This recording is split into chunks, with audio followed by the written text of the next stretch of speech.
难不成是神魂受伤太重，没有攻击性了？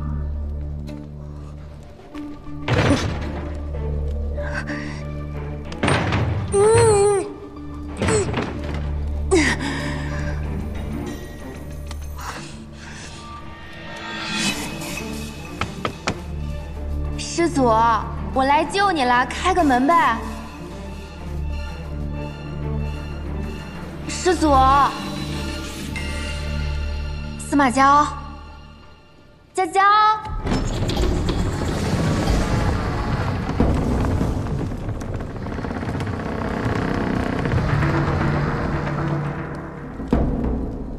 这么容易就开了？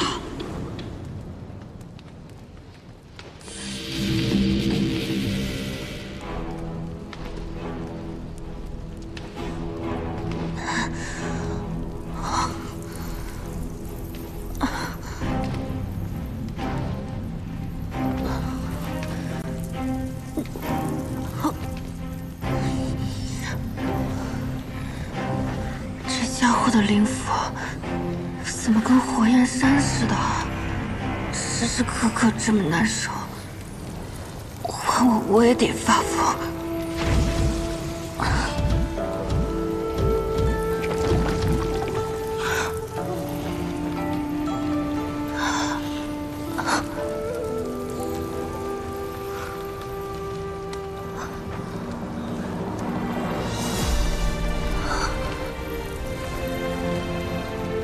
他将永生地活在灵火灼烧的痛苦之中，我不愿意他有这样的一生，不如就此结束凤山一族世代的悲剧。这便是娇儿降生世间的使命。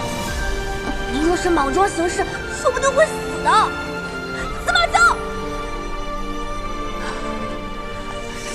这么简个神魂碎片，还有传染情绪的作用。司马娇，你这么治愈的吗？我平时带你吃喝玩乐都没有让你开心一点吗？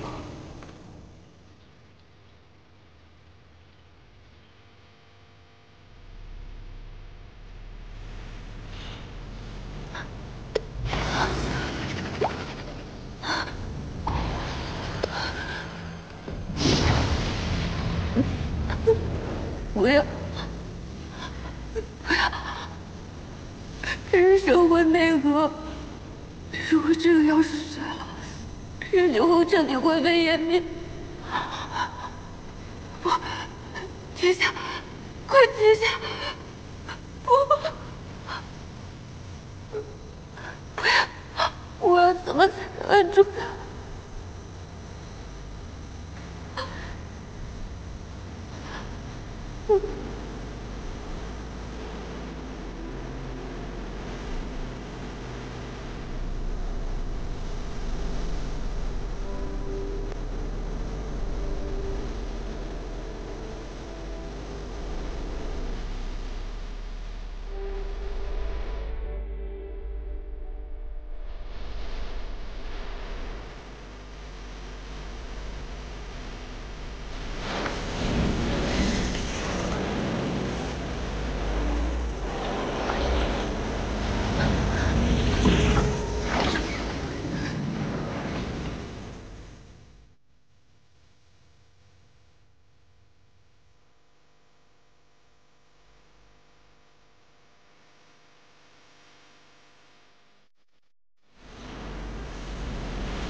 司马娇，我是不是要死在你的灵符里了？我已经快忘了我是谁，却能清晰地感知到你所经历过的喜怒哀乐。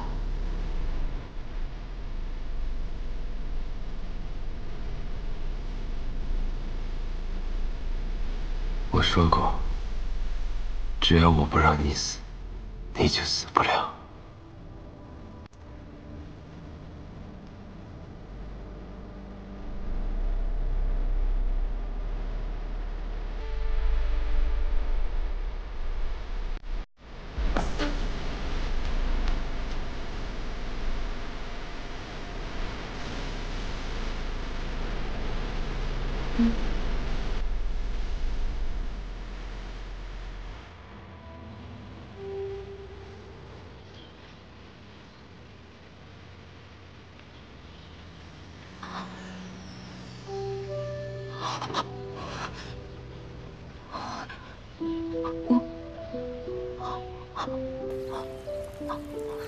他醒来不会杀了我吧？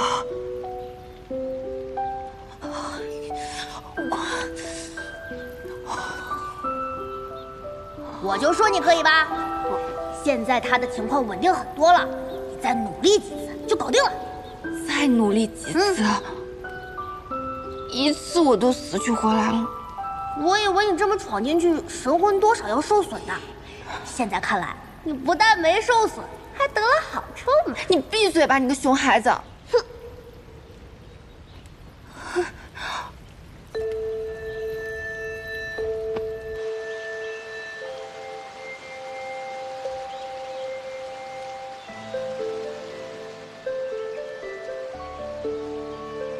他不是喜欢你吗？说不定你能进去呢。师祖，我来救你了，开个门呗。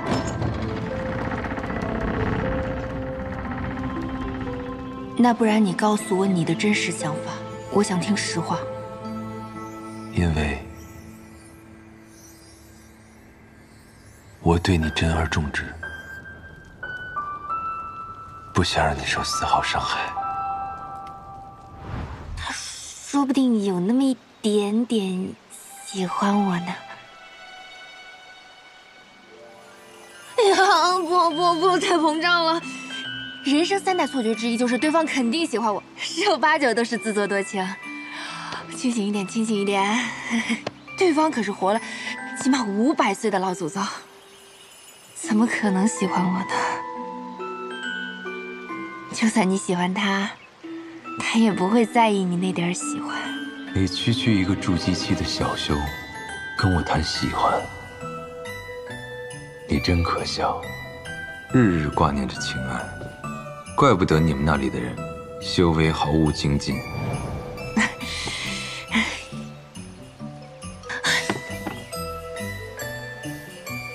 我不可能救了一半不救了吧？这半途而废的岂不是更浪费？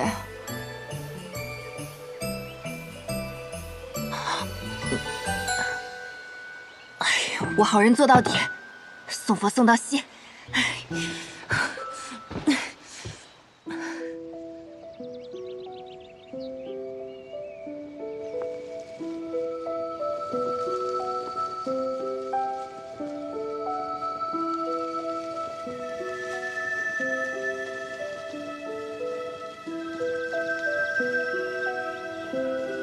廖天恩的灵府竟如此宁静舒适。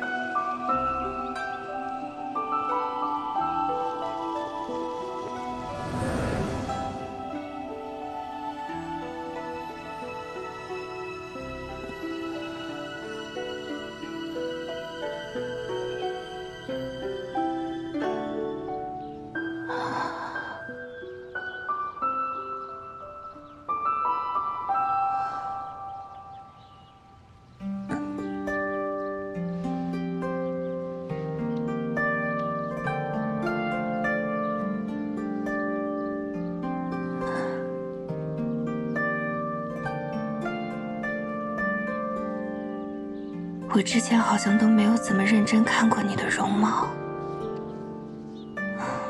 所有的印象好像都停留在第一次见面那一天。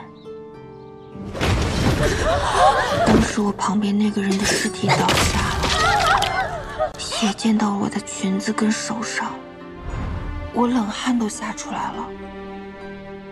再后来，我看到你对抗越来越多的人，又渐渐了解到你那些不堪回首的过往。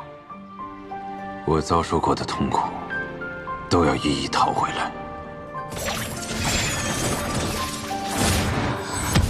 师祖，我们这是冲破封印了。没错，对你的害怕反而没有那么深了。到现在我已经完全不怕了，哪怕想着你醒来会对我发飙，说实话，我一点都不紧张。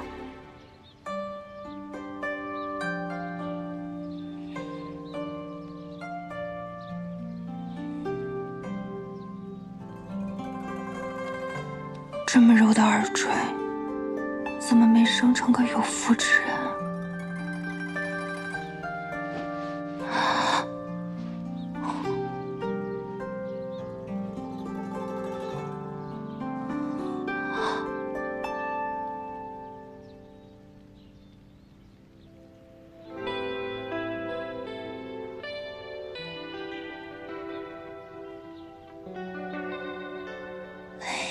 你醒了。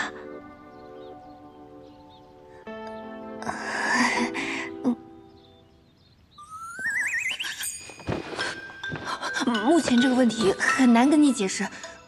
熊孩子臭火苗，说什么起码要帮他融合修养3次，他才能苏醒。现在才2次，谁教你的数学啊？我似乎睡了一个好觉。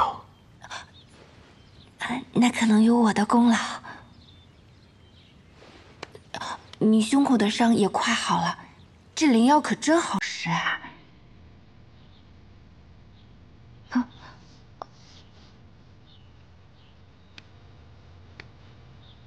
最好用的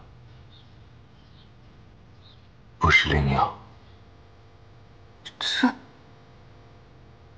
司马教这到底是什么情况啊？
师弟，得罪了。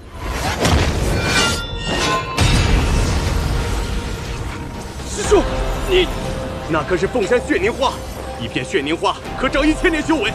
我们修道不就是为了这些吗？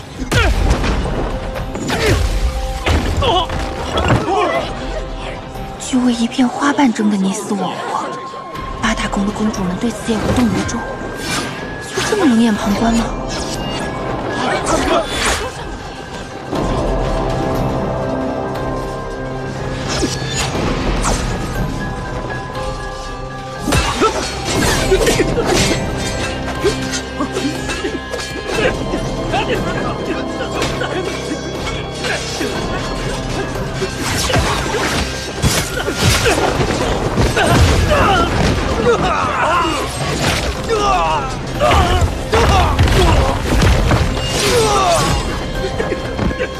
这些弟子都疯了吗？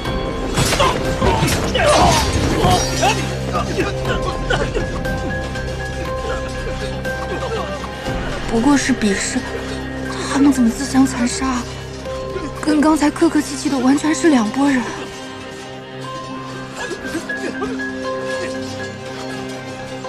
本就是人面狼心，如今图穷匕见罢了。师掌门，师祖是想将我们培养的优秀弟子全部杀了吗？其实这也不能算是师祖所为，是那些弟子贪婪罢了。哎，死的是我的弟子，你当然在这儿说风凉话了。石公主，稍安勿躁。真是没想到，当初一个小小的孩童，却变成今天这个样子。今日的此斗，只怕是师祖给诸位的一个警告啊！师掌门，你是八宫之首，又是师祖的心腹，你可千万不能让他再这么放纵下去啊！师掌门，我们可都仰仗你了。好，诸位放心，师某定当会全力的安抚。只是师祖刚刚出山，气还在头上，只要他做事不太过分，我们啊，也就睁一只眼闭一只眼啊。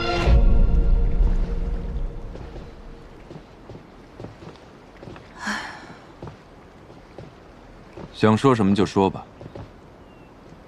师祖，今日您拿出来那血凝花，他们似乎很想要。可是您不是说过，血凝花需要您的血才能用吗？否则人就会炸掉。可是今天那些人，他们都没喝过您的血，就算得了血凝花，又有什么用呢？不是我的血，是凤山一族的血。凤山一族不是只剩下您了吗？是啊，司马氏的人死后只剩下一颗骨珠，尸体却留不住。知道为什么吗？是因为司马氏的血肉都是能增进修为的良药，会被庚辰仙府那些家族分割。照今日这些人敢抢夺血凝花的行径来看，在场的弟子都曾喝过我司马氏族人的血。受不了了。这魔域间隙倒是比仙府许多人正派，稀奇的很。算了，管他是哪里的。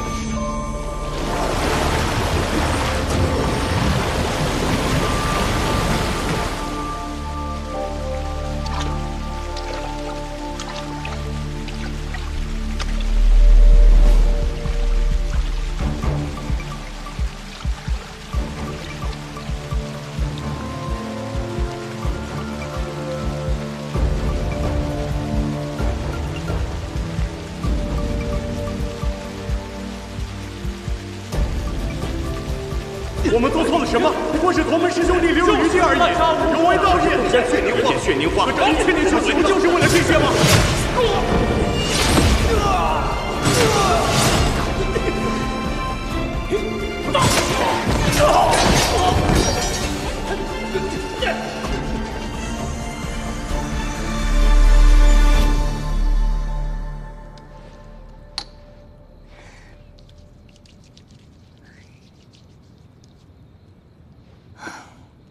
原来老板是在这样一个人吃人的环境里长大的，怪不得对这个世界充满了恨意。那我作为老板的心腹，是不是应该去表表态，安慰安慰他呢？不行不行不行，廖廷艳廖廷艳，你就是一个咸鱼，靠躺平升职到这个份上已经很幸运了，不要自不量力好吗？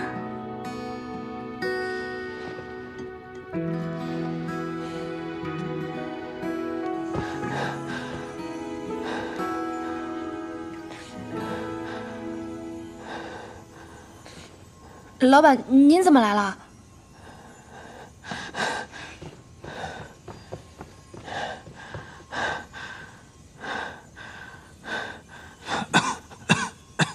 哦，我懂了，一定是灵火烧的您又烦躁了。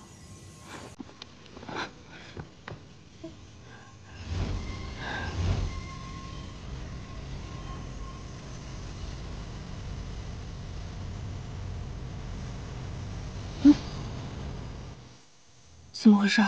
还这么烦躁吗？今天空调不管用了？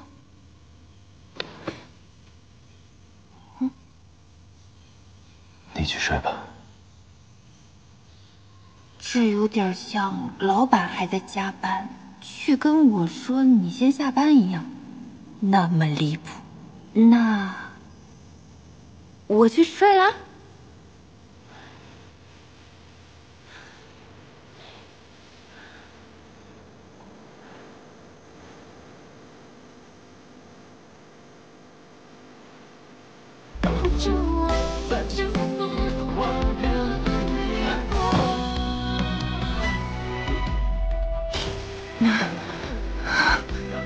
老板，你这样，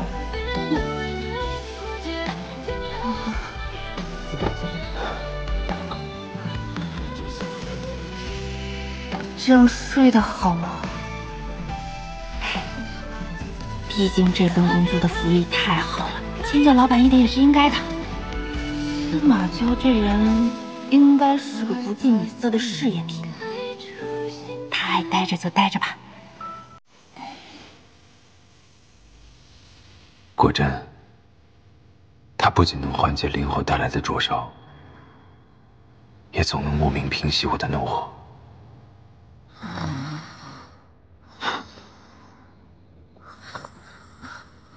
醒醒，醒醒！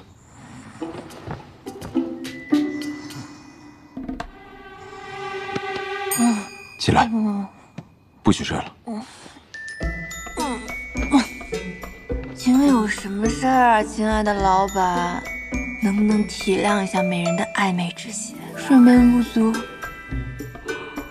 容易有黑眼圈的。你怎么能睡得着？我为什么睡不着？我在这里啊。哦，然后呢？整个庚辰仙府的人，凡是听过我的名字的，无人不怕我。你怎么还能安心的在我身边入睡？睡眠质量太好了，不能怪我。你真让人看不透。好吧，虽然老板是熬夜老司机，我也要舍命陪君子。熬夜老司机？就是您这样作息不稳定的人。你哪里来那么多奇言怪语？大概我思维敏捷吧。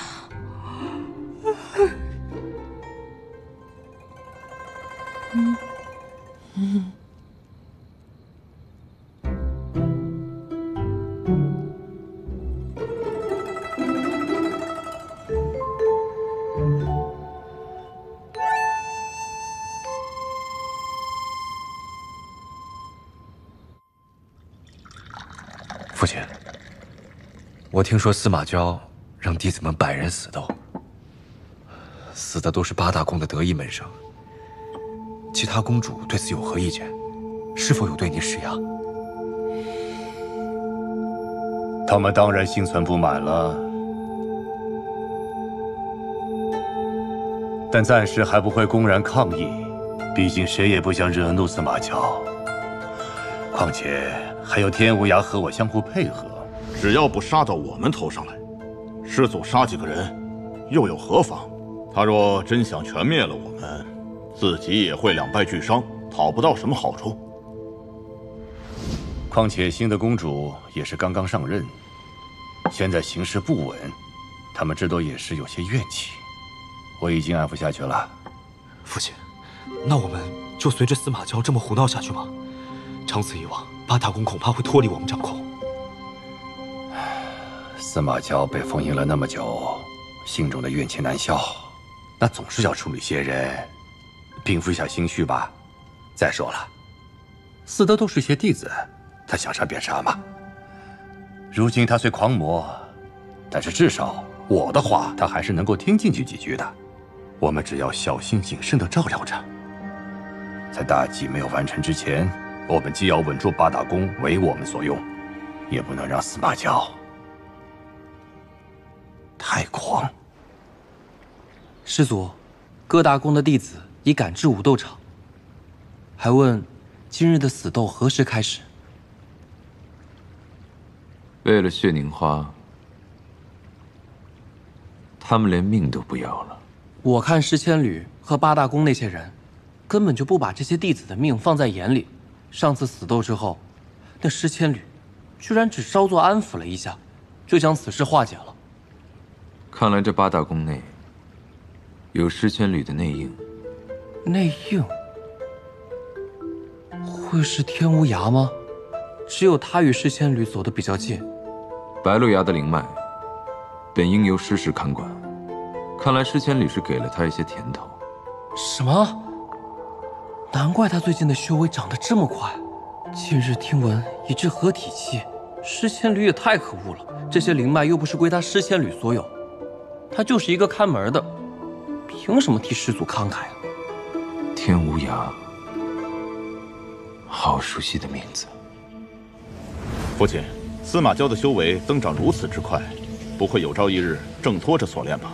无涯，你放心，这8根封印法钉已经打入他的体内，就算来日他能挣脱锁链，也无法脱离封印法钉的镇压。那万一他要是忍受不了痛苦自戕，那可怎么办？毕竟他的性命连着灵火，他若是死了，庚辰仙府的灵脉岂不尽数散尽？少公主所说有道理，不知你有什么想法？依我看，不如在此封印之上再加一道禁制。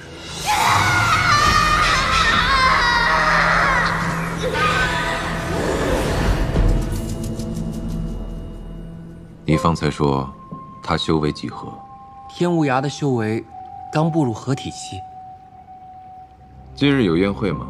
有的，今日天之宫举办花宴，邀各宫的弟子参加，应该十分热闹。很好，那我们也去凑一凑这热闹，与天无涯好好戏耍一番。好啊，师祖，那我们何时出发？待廖廷彦醒来。师祖，这是在关心廷彦吗？师祖是不是想让廷彦多睡一会儿？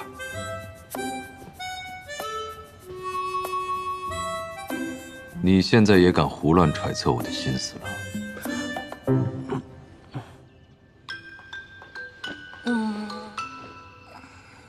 一觉睡到自然醒的感觉就是爽。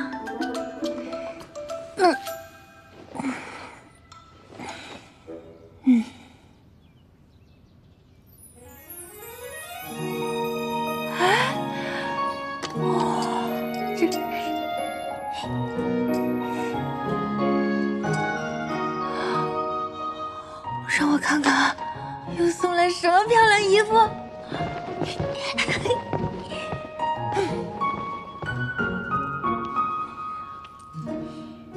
魔镜啊魔镜，告诉我，谁是世界上最美丽的女人？是廖廷彦。奇迹艳艳，快乐变装。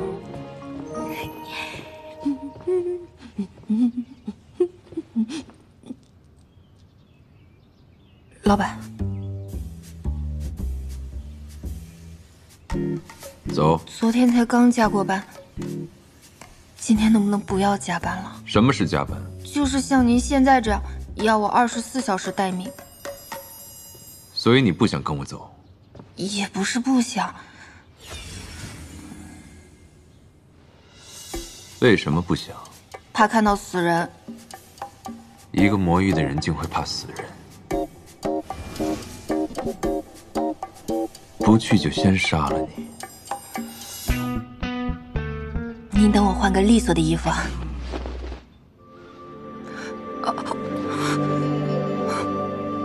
跟上。您等我换个衣服的呀。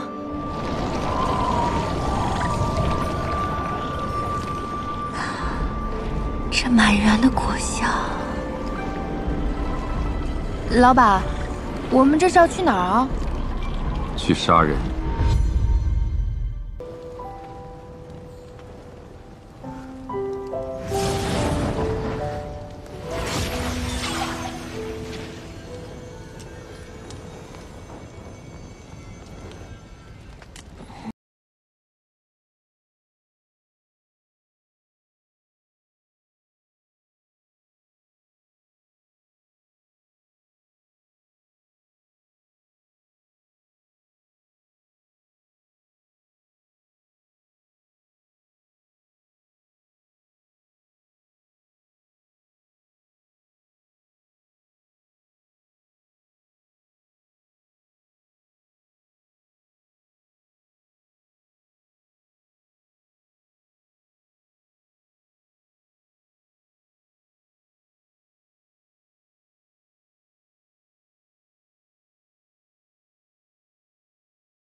您看我这么诚心诚意的侍奉您，不为别的，我就是想问问您，我那个待遇能不能再商量一下呀？何为待遇？又是为了我的血？对呀。还有，您看啊，我已经连续上班5天了，连续干活5天了。别说双休了，连单休都没有。你怎么如此龌龊？我怎么又龌龊了？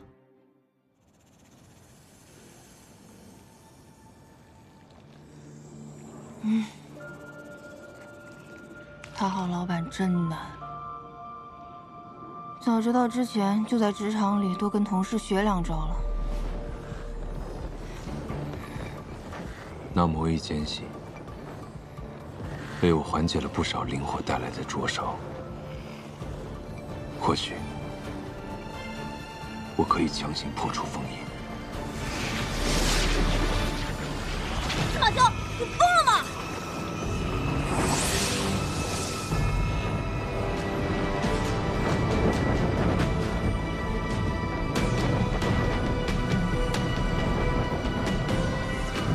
你若是莽撞行事，说不定会死的。